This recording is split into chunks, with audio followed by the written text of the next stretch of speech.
Demolidor Renascido chegou ao 5º episódio e pra você que tava pedindo para o Demolidor da Netflix voltar, seus desejos foram atendidos, né? Que ele voltou nesse episódio inteiro, André Zuliani. Ele voltou, graças a Deus não, né? Porque eu tô gostando muito dessa segunda temporada. A gente sente falta, né, da versão na Netflix, mas eu acho que a Disney vem acertando e esse 5º episódio da segunda temporada é mais uma prova disso. Dito isso, não aguentava mais a Vanessa. Vanessa! Chega de Vanessa, chega, peraí. Porra, por que não deixaram... Aí, ó, vai ter spoiler nesse vídeo, tá? Sim. Deixando bem claro, tal. Ó, brincadeira, porque aqui era o Demolidor, eu era o Matt Murdock. Olha só. Rimos muito, humor. Matt Murdock não é o Demolidor, olha só. Mas, enfim. Veja bem.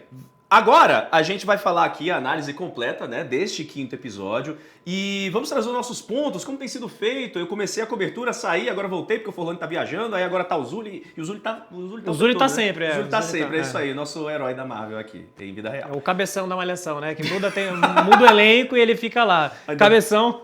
Ainda bem que não é o André Marques, mas enfim...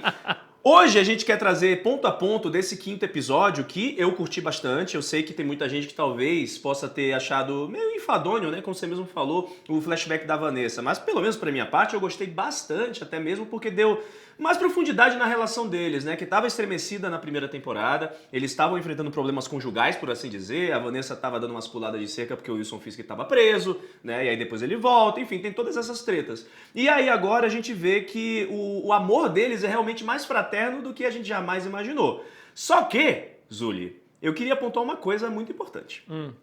A gente já viu em um outro, né, conteúdo Marvel o Wilson Fisk perder as estribeiras por conta da Vanessa.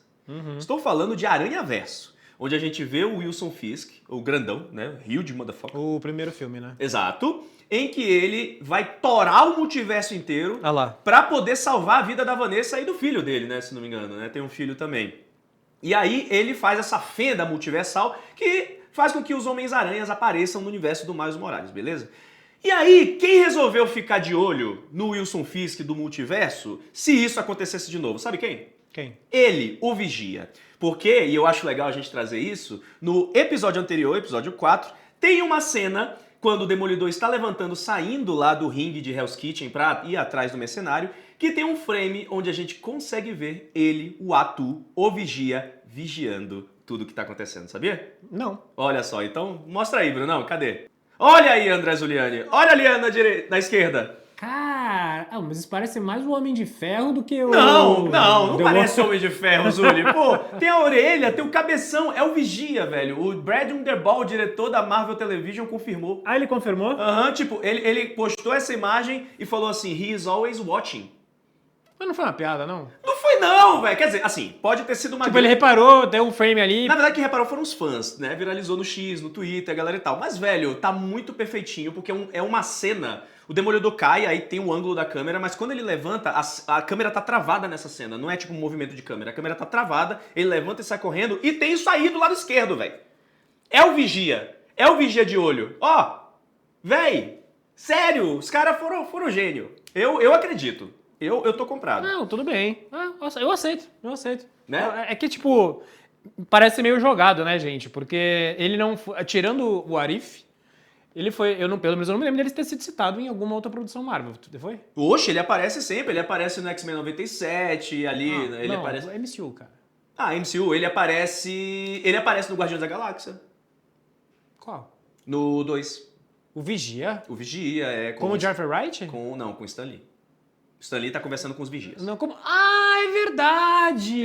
Não, mas eles são vários Vigias, né? São vários, mas tipo, véi... Tá, tudo bem, Vigia. tudo bem. É o Vigia. Mas não é a série do Vigia, é a série do Demolidor. Não, mas o ponto não é ser a série do Vigia aqui, isso é um ponto tão importante na história multiversal. Tudo bem, amigos, tô falando pra gente voltar pro... Não, a gente vai voltar, mas era uma curiosidade válida, né? Sim. Até porque o Wilson Fisk só faz merda quando a Vanessa morre. E nesse episódio finalmente aconteceu. Graças a Deus. Porque assim, pô, gente, ela foi uma personagem muito importante, ela era muito legal. Só que assim, eu já tava de saco cheio, já falei isso em alguns vídeos. Inclusive no vídeo passado, eu falei, pô, finalmente mataram a Vanessa, porque você desprende, você solta o Wilson Fisk, o rei do crime, dessas, não vou dizer amarra, sabe? Mas você cria uma nova história pra ele, sem depender da Vanessa, sabe? Porque principalmente a temporada passada, que eu gosto muito, era muito em volta da relação dele, reconstruindo aquela relação. Depois que ele volta, aí ele prende o amante dela muito tempo lá no cárcere e tal. Isso. E aqui eu acho que é um ponto de virada que ele vai despirocar. Né? Tipo, inclusive o próprio Matt Murdock e conversando com mercenários falaram isso, ó. Se ela morrer, ele vai arrebentar a cidade atrás da gente. E muito provavelmente é o que vai acontecer. Né? Então, total. Mas assim, eu acho um bom episódio, eu não gosto de toda essa brisa dela, porque a gente acha que ela tá lembrando, mas na verdade é um flashback dele contando a história de como eles se conheceram, né? Exatamente. Tem até o retorno do Wesley, que era o braço direito dele na época da Netflix e tal, achei muito legal. A introdução do Buck, né? Nessa vida deles e tal. Que foi em paralelo aos eventos da série da Netflix, né? Também. Exato. Isso foi muito massa. Exato. E até aparece o Fogg de novo, com aquela peruca bem bichuruca, mas isso é outra coisa. Né? O Charlie Cox também tava de peruca. Tá de peruca, tá com um chanelzinho. Enfim, é legal. É uma cena legal. O fato de trazer... Sabe o que isso me faz pensar? Fora que eles estão fazendo... não é a primeira menção que eles fazem à enfermeira, né? Da Rosário Dawson. Sim. E, tipo assim, ó... A série deu certo, as escalações foram muito bem feitas. Vamos aproveitar, vamos reaproveitar. Até porque a gente já sabe, se vocês não sabem, é um spoiler, que já está confirmado que os defensores vão voltar na terceira temporada, que está sendo gravada atualmente. E todos eles, ninguém foi reescalado. Não, todos então, eles vão assim, voltar. não gostaram muito da série do Luke Cage, não gostaram muito da série do Punho de Ferro, mas talvez tenha sido o próprio roteiro, a forma como a Netflix trabalhou esses personagens. Mas as escalações estão mantidas. Estão ali, né? Exato. Dito isso, volta pro episódio. Vamos voltar pro episódio, mas antes eu queria agradecer ao Dexter e ao Felipe Resetti que mandaram essa máscara aqui de presente, né? Que permitiu a gente abrir o vídeo com ela. Obrigado. Tá enfeitando lá em casa. E nossa querida Tatiane Ottoni, que emprestou o seu óculos para poder fazer essa brincadeira no começo. Olha aí, que massa. Do comercial aqui do Omelete. Olha aí, óculos estiloso, máscara estilosa, nós estilosos para falar sobre Demolidor. Agora eu queria pontuar aqui o Daniel Blake. Porque ele tava numa sinuca de bico. Baita personagem. É um baita personagem e ele obviamente me irrita, porque ele tá do lado dos vilões e ele quer ser do lado dos vilões, mas acho que isso é um crescimento do personagem, porque a gente tá vendo ele indo pro lado sombrio. Né? Beleza, ele já tá dentro do lado sombrio, mas ele tá do lado sombrio porque ele tem o quê? Sede de poder. Né? Ele quer se provar. E quer provar para o Wilson Fisk que ele pode ser leal. E aí, qual a melhor corrente que puxa ele para isso? É alguém que, de certa forma, esteve na mesma posição, só que com um pouco mais de habilidades, que é o Buck. Né? O Buck vindo como esse mestre. E ele já falou em 2 ou 3 episódios que ele gosta do Daniel, né? Que ele simpatiza com o Daniel. Então, ele esticou a corda bastante com o Daniel Blake, né? Dá pra ver que pode ser até uma espécie de teste pra ver a lealdade dele. Levou ele lá na marcenaria, fez ele passar por uma crise de ansiedade gigantesca, achando que ia morrer, e aí chegou e falou, não, confio em você, você quer pá ou serra? E cria uma tensãozinha, né? Porque a gente, por mais que ele esteja do lado dos vilões, ele é um grande personagem. Eu acho que o ator é excelente. Agora não fugiu o nome dele, o filho do Tony Soprano. Do Tony Soprano, isso. Filho do Tony Soprano. Mas eu tô com o John Potoliano na cabeça e não tem absolutamente nada a ver. Não, nada a ver. Mas eu gosto dos dois. E eu acho assim, eu já tinha falado também em outro vídeo com o Forlani. Eu gosto dessa dualidade do Blake, porque a gente fica muito nessa. Ele vai pro lado sombrio de fato, ou ele vai ameaçar e aí no final, que, por exemplo, o que eu acho que vai acontecer, tá, gente? Porque a gente não viu. Vai chegar um momento onde ele vai ter que dar uma cobrada na Bibi. Sim. E eu acho que ele vai meio que pensando pra matar, porque ele vai poder provar a lealdade dele, como foi toda a conversa dele com o Buck nesse episódio. Exatamente. E aí a diferença vai ser se ele vai matar a Bibi ou não. Se ele vai escolher poupar a Bibi, e aí provavelmente o Buck vai ter que matar ele. Ou ela. Ou ela, enfim. Mas eu acho que ele tá se encaminhando pra ter esse momento aí. Eu também acho, até porque a Bibi já falou, isso inclusive aparece no Previously, né, no anteriormente do episódio, que a Bibi usa o Blake. Né? Ela consegue as vazadas tudo porque ele, de certa forma, ele fecha os olhos pra ela, sabe? Ele finge que não vê também, parece que ele sabe que é ela. Eu sinto que ele sabe, sabe? No fundo, no íntimo dele, ele deve saber que é a Bibi que tá fazendo isso. Só que ele gosta dela. Ele tem um crush nela. Ele tá chonadinho. Então, acho que isso faz com que ele feche os olhos para ela de certa forma. Ele não quer também que ela se complique. E aí, agora que ele está cada vez mais implicado, cada vez mais envolvido, também acho que ele vai chegar num ponto de não retorno, onde ele vai ter que fazer uma escolha impossível. Ele mata a Bibi, ele faz qualquer coisa, ele protege ela, entendeu? Então, eu acho que isso é uma evolução também de personagem muito foda, como você mesmo falou. O personagem está crescendo cada vez mais, é um desenvolvimento em relação à primeira temporada, mas é aquilo. A gente está vendo o lado sombrio do Blake com o Buck como contraponto. E aí... é interessante até, e acho que os flashbacks ajudaram nisso, como a gente vê como o ciclo do Wilson Fisk se renova. Porque a gente teve o James Wesley anteriormente, como você mesmo falou, voltou neste episódio, né, um flashback lá da série da Netflix, o ator voltou e ele morre, né, nas temporadas de Demolidor, ele é morto pela Karen Page. E aí, quem assume, pelo que a gente vê depois, né, nessa temporada de Demolidor Renascido, a primeira no caso, e agora na segunda, é o Buck, que era o contato do James Wesley antes, que a gente viu nesse momento, né? Então ele assume meio que uma posição, só que uma posição ainda mais agressiva, né? O Wesley, ele era um capanga, mas era um capanga até mais executivo. E tanto que ele errava, se atrapalhava um pouco quando ele ia fazer coisas um pouco mais... para as próprias mãos, né? Braçais, isso, quando fazia pelas próprias mãos. Já o Buck não é tão executivo, mas ele é o cara da ameaça, ele é o cara que tem a mão no gatilho, o dedo no gatilho, e ele faz e resolve. Aliás, eu lembrei, Michael Gandolfini. Michael isso. Gandolfini e James Gandolfini. Que é o pai dele. É o pai dele, o saudoso James Gandolfini, o Tony Soprano de família Soprano. Mas eu tenho que confessar uma coisa pra você, João Jedi. Que eu também esqueci de perguntar pra você antes de começar a gravar. Eu não reconheci quem tá no saco. Não é o do Northern Star? É o rapaz que ele mata do Northern Star. Eu entendi que era. Eu realmente não consegui ver. O croata, que ia se escapar e tal, e aí o Buck vai e mata no episódio anterior. Mas é que eu entendi que era o vazamento pra falar do hospital. Como é que o cara sabia? Então, não sei se era do vazamento do hospital. Tá. Eu acho que era... tipo, o susto que ele tá dando é o vazamento do hospital. Isso, eu acho que ele usou o vazamento do hospital pra dar esse susto no Blake e testar a lealdade dele. E aí, como ele precisava desovar esse corpo, ele usou o Blake e esticou mais a corda pro Blake, sabe? Ele tá cada vez mais implicado nessas coisas. Por um momento eu achei que fosse a outra assessora, que agora eu esqueci o nome dela.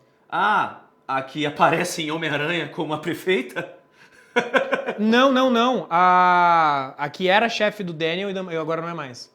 Que ainda trabalha lá. Que é agora, tome spoiler aí, no trailer de Homem-Aranha Um Novo Dia, ela aparece como prefeita da cidade dando a chave pro Homem-Aranha. Nossa, eu não tinha reconhecido aí. Eu tomei spoiler junto com vocês. Toma aí o spoiler! Tomei spoiler junto com vocês. E ó, não adianta não, é spoiler, não sei o que lá, velho. Colocaram no trailer de Homem-Aranha Um Novo Dia. Se você não viu o trailer, tipo, eu duvido muito. Aliás, comenta aí embaixo se você viu o trailer. É uma coisa bem, uma cagada, né? Porque, por exemplo, eu não tinha... É ela mesmo, cara. É ela, pô. Ela receives key to the city. Não, mas ela pode não ser a prefeita aí, né? Ela pode ainda ser assessora, mas quando que o rei do crime prefeito ia dar a chave da cidade pro Homem-Aranha? É verdade, só que assim, a segunda temporada tá em exibição e ele é o prefeito. Então eles já estão dando spoiler que talvez no final da segunda temporada ele já não seja mais o prefeito. O planejamento da Marvel errou aí. Não fui eu, não. Então. É o planejamento da Marvel, não tem nada a ver. Ou ela não é a prefeita, né? Ou ela não é a prefeita. Estamos cagando regra aqui. É isso aí.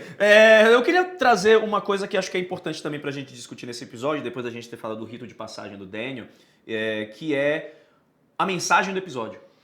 O nome do episódio é Grande Desígnio. E por grande desígnio é aquilo, né? É que as coisas acontecem porque devem acontecer. Porque, né, um ser superior, no caso, Matt Murdock é católico, então, na visão dele, Deus é o responsável pelo grande desígnio. Ele é o responsável. Eles estão resgatando muito essa parte dele nessa temporada, total, né? Da igreja total. E tal. Fez falta na temporada passada, muita falta. Então, o grande desígnio é de que as coisas têm que acontecer porque devem acontecer, já que foi projetado por um ser superior. E aí, a projeção indica que a misericórdia é o caminho para resolver tudo o que se deve resolver. E a gente vê isso com o Fog.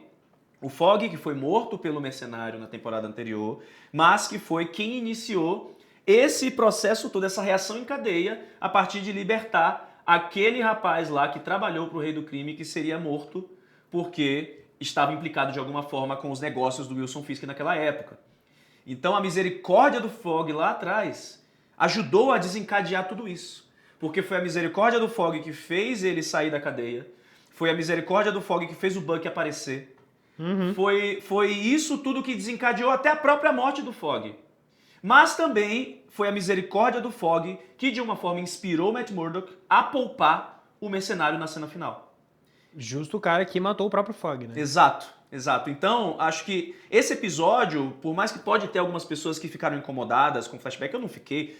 Achei que foi uma jogada de mestre. Até o frame rate, né, o tamanho da tela é diferente, porque na Netflix eles usavam full screen e da Demolidor Renascido eles têm o widescreen, né, tem as listras pretas em cima e embaixo. Então achei todos esses toques sensacionais. E eu acho que esse episódio também é aquele episódio de meio de temporada para aclimatar, sabe, dar uma sentada no clima, aí você tem uma reviravolta, que é a morte da Vanessa, e agora a gente vai ver uma outra temporada com Wilson Fisk pistolão, e agora entendendo por que o Matt Murdock ter poupado o mercenário vai ser importante pro resto da temporada. Até porque a gente tem alguns episódios ainda que faltam, a gente não sabe. Talvez apareça de fato a enfermeira, né? Que estão falando tanto tempo assim, a gente não sabe se ela vai salvar o Poindexter ou não. Mas se prepara um grande finale, né? E eu acho que vai ter uma. É porque a gente não sabe ainda.